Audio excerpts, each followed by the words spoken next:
और अंतर्राष्ट्रीय वैश्विक महासम्मेलन में उत्तराखंड के मुख्यमंत्री पुष्कर सिंह धामी पहुंचे हुए हैं। लाइव हैं, वो क्या कुछ कह रहे हैं आपको सुनवाते हैं। आदरणीय नरेश बंसल जी, अंतर्राष्ट्रीय वैश्य महासभा के अध्यक्ष आदरणीय अशोक जी, हमारे ऋषिकेश के लोकप्रिय विधायक और पूर्व मंत्री, पूर्व विधानसभा के अध्यक्ष आदरणीय प्रेमचंद अग्रवाल जी, धर्मपुर विधानसभा के लोकप्रिय विधायक आदरणीय विनोद चमोली जी, कैंट विधानसभा की लोकप्रिय विधायक आदरणीय सविता कपूर जी, हमारे राजपुर विधानसभा के बहुत लोकप्रिय विधायक आदरणीय खजान दास जी, महापौर नगर निगम सौरभ थपलियाल जी, पुनीत मित्तल जी, श्याम अग्रवाल जी, श्री अनिल गोयल जी, सिद्धार्थ अग्रवाल जी, विनय गोयल जी, सुरेंद्र गुप्ता जी कार्यकारी अध्यक्ष, अजय गुप्ता जी सचिव, रमेश अग्रवाल जी कोषाध्यक्ष, दीपक सिंघल जी प्रदेश अध्यक्ष, रमेश गोयल जी, लच्छू गुप्ता जी, विशाल गुप्ता जी कार्यकारी अध्यक्ष, सचिन गुप्ता जी एवं यहां पर उपस्थित हमारे सभी पदाधिकारीगण, सभी सदस्यगण, उपस्थित सभी भाइयों एवं बहनों, हमारे मीडिया के सभी मित्र, मैं सबसे पहले तो अग्रकुल प्रवर्तक सेवा एवं समर्पण के प्रतीक महाराजा अग्रसेन जी को नमन करते हुए आप सभी को दीपावली की अग्रिम शुभकामनाएं देता हूं और भगवान प्रभु श्री राम जी से प्रार्थना करता हूं, मां दुर्गा से प्रार्थना करता हूं कि आप सभी के परिवार में, आप सबके जीवन में सुख शांति और समृद्धि का आरोग्य संचार हो। मेरा सौभाग्य है कि आज मुझे अंतर्राष्ट्रीय वैश्य महासम्मेलन द्वारा आयोजित इस भव्य मेरे वैश्य समाज के सभी परिवारजनों के बीच में उपस्थित होने का सौभाग्य प्राप्त हुआ है। भाइयों बहनों, दीपावली का पर्व हम सबके जीवन में एक सकारात्मक ऊर्जा का संचार करने का एक विशिष्ट माध्यम है जो हमें अंधकार से प्रकाश की ओर और बुराई से अच्छाई की ओर जाने की प्रेरणा देता है। और आज का दिन बड़ा अच्छा है। आज जहां मैं देख रहा हूं कि इतने सारे यहां पर रंगारंग कार्यक्रम हैं, इतने सारे लोग एक साथ पूरे समाज के एकत्र होकर दीपावली का पहले से ही मिलन कर रहे हैं। वहीं आज दिन में मैं देहरादून के प्रेस क्लब में भी आज उनके बच्चों के बीच में, उनके परिवारजनों के बीच में गया, तो ये धीरे धीरे हमारे राज्य के लिए एक जैसे जैसे मौसम बदला है वैसे वैसे वातावरण में परिवर्तन करने का काम, सकारात्मक ऊर्जा लाने का काम भी इस प्रकार के मिलन, इस प्रकार के समारोह करेंगे, क्योंकि हम पिछले 3 महीने से लगातार बहुत भीषण आपदा से जूझते रहे हैं। इस वर्ष हमको बहुत चुनौतियों का सामना करना पड़ा है और मैं भगवान प्रभु श्री रामचंद्र जी से प्रार्थना करता हूं कि अब इस वातावरण को एक सकारात्मक वातावरण में ले जाने के लिए हम सबको अपना आशीर्वाद दें, हम सब पर अपनी कृपा करें। दीपावली का अर्थ केवल अपने घरों में दीप जलाना ही नहीं है, बल्कि समाज में आशा, सद्भाव और सहयोग का प्रकाश फैलाना है। मुझे प्रसन्नता है कि वैश्य समाज सदियों से सनातन संस्कृति का ध्वजवाहक बनकर संपूर्ण समाज में सहयोग, सौहार्द और विकास का प्रकाश फैला रहा है। अभी अशोक जी ने बताया किस प्रकार से देश में अनेक कार्यक्रमों के माध्यम से, सैकड़ों संस्थाओं के माध्यम से आज समाज को आगे लाने का काम हो रहा है। समाज में दूसरों के लिए कुछ काम करने के लिए, जिस प्रकार से आपने बताया कि कविंद्र गुप्ता जी ने कहा कि अब ये समाज रक्तबीर पैदा करने का काम करेगा। ये अपने आप में एक ऐसा संस्कार है जो हम अपने आने वाली पीढ़ियों को देंगे, जिसके कारण से उनके अंदर भी एक भावना आएगी कि कैसे हमारे अग्र समाज के लोग,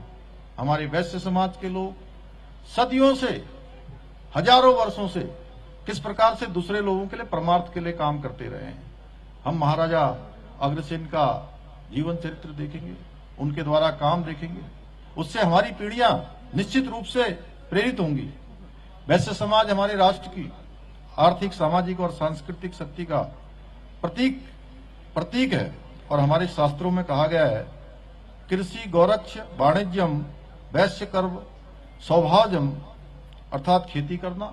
गौवंश की रक्षा करना और शुद्ध व्यापार करना, ये सब के सब वैश्य के स्वाभाविक कर्म हैं।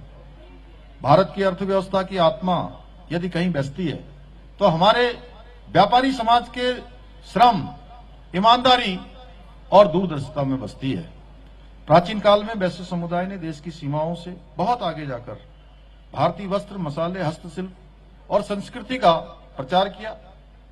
वे केवल व्यापारी नहीं थे, बल्कि भारत के सांस्कृतिक दूत थे, जिन्होंने भारत की आत्मा को जीवित रखने का काम किया। आज भी जब हम देखते हैं व्यापार का क्षेत्र हो, उद्योग का क्षेत्र हो, सेवा का क्षेत्र हो, शिक्षा, दान और धर्म, हर क्षेत्र में हमारा वैश्य समाज बहुत अग्रणी भूमिका समाज के पथ प्रदर्शन के लिए, समाज को आगे बढ़ाने के लिए, लोगों के सहयोग के लिए, सामाजिक कार्यों को बढ़ चढ़ के संपन्न कराने में अपना योगदान देता है। और वैश्य समाज ने हमेशा सनातन धर्म और सामाजिक कार्यों के विस्तार के लिए भी दिल खोलकर सहयोग दिया है। चाहे कोई समाज के सामने आई चुनौती हो, कोई परेशानी हो, हर समय में हमने कोरोना महामारी में भी देखा किस प्रकार से लोगों ने, वैश्य समाज के लोगों ने, व्यापारी बंधुओं ने आगे बढ़ चढ़कर भाग लिया। अभी भी मैं देख रहा हूं उत्तराखंड के अंदर बड़ी आपदा आई है, उस आपदा में भी अनेक संस्थाओं के लोग आगे आ रहे हैं और उनके आगे आने से एक राशि का महत्व नहीं है, राशि के साथ साथ पूरे समाज को कहीं न कहीं संदेश और प्रेरणा देने का काम भी हमारे इस प्रकार के संगठनों के द्वारा, इस प्रकार के सामाजिक काम करने वाले लोगों के द्वारा दिया जा रहा है। देवभूमि उत्तराखंड का शायद ही कोई मंदिर, तीर्थ या धर्मशाला होगी जहां वैश्य समाज के किसी न किसी दानवीर का नाम अंकित न हो।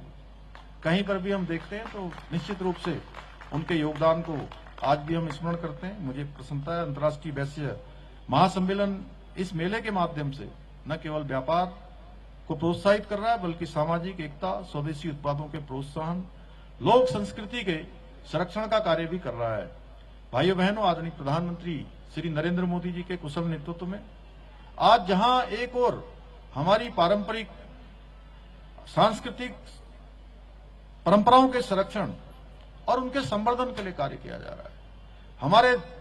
बड़े बड़े जो देव स्थान हैं, चाहे आज अयोध्या में भगवान श्री रामचंद्र जी के मंदिर का निर्माण हो, या काशी में भव्य काशी और दिव्य काशी का एक बड़ा निर्माण कार्य हो, या महाकाल में महालोक बनाना हो, या देवभूमि उत्तराखंड में हमारे यहाँ बड़ी आपदा के बाद बाबा केदार का पूरा परिसर क्षतिग्रस्त हो गया, उसका नवनिर्माण और पुनः निर्माण करना हो, भव्य केदार और दिव्य केदार बनाना हो, या भगवान बद्री विशाल का प्रांगण, उसमें नया मास्टर प्लान बनाना हो। हमारे सभी ऐसे स्थान जहां पर हमारी आस्था, हमारी श्रद्धा बसती है, उन सभी को नवनिर्माण और पुनर्निर्माण को ले जाने का काम आदरणीय प्रधानमंत्री जी के नेतृत्व में हुआ है। वहीं local for vocal, make in India, made in India और स्टार्टअप इंडिया जैसी पहलों के माध्यम से आत्मनिर्भर के भारत को स्वप्न को साकार करने की दिशा में भी ठोस कदम उठाए जा रहे हैं। आदरणीय प्रधानमंत्री जी के मार्गदर्शन में हमारी सरकार ने राज्य में अनेक महत्वपूर्ण और ऐतिहासिक निर्णय लिए हैं, जिससे आज राज्य का समग्र विकास सुनिश्चित हो रहा है। यही कारण है कि आज Devbhoomi Uttarakhand ease of doing business में, अचीवर्स में और स्टार्टअप रैंकिंग में लीडर्स की श्रेणी में आया है। इतना ही नहीं, नीति आयोग भारत सरकार के द्वारा सतत विकास के लक्ष्यों को प्राप्त करने के इंडेक्स में, एसडीजी इंडेक्स में पूरे देश के अंदर उत्तराखंड को पहला स्थान देश में प्राप्त हुआ है। इसके अलावा हमने राज्य के युवाओं को रोजगार देने में भी हमारी सरकार अग्रणी राज्य बनकर हमारा राज्य उभरा है। हमने एक वर्ष में बेरोजगारी दर में 4.4% की कमी लाकर राष्ट्रीय औसत को भी पीछे छोड़ दिया है। भाइयों बहनों, इसके अतिरिक्त भी हमने कई सारे ऐतिहासिक निर्णय लिए हैं जिन्हें पूर्व की सरकारों ने अपने राजनीतिक स्वार्थों के चलते ठंडे बस्ते में डाल दिया था। हमने पूरे देश के अंदर भारत के संविधान निर्माताओं की भावना को धरातल पर उतारने का काम देश की आजादी के बाद पहली बार